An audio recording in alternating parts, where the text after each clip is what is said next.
If you don't have content marketing, if you are just reliant completely on a website or an ad, or even a social post, it's all content at the end of the day, and it has to keep you relevant with different people. Well, it goes into the authenticity piece. I say that to clients, like who's the thought leader in your space? Who's the trusted authority in your? They're like, oh, no one. I was like, well, do you want to own that space? Because you can, right?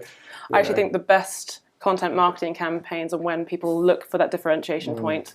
I use the example all the time when I'm talking to clients about digital content strategy around Land Rover with the Hibernate campaign, where they decided not to, their whole brand mission is, the adventure, the journey, and all that kind of jazz. But rather than trying to talk around content just around journey and adventure, they decided to own a season, because people like to stay indoors during the winter, and they saw that adventure doesn't necessarily lend itself to the winter, but they could possibly change that perception. And I thought that was really interesting, because that's a brand piece, that's a search piece, and that's a content marketing piece. Yeah. And they tied it into then social. So there you go. Oh, look at that. And they owned an entire season. They owned the winter through adventure. And that was a really clever way of generating a relevancy and an authentic relevancy as well for them. Yeah.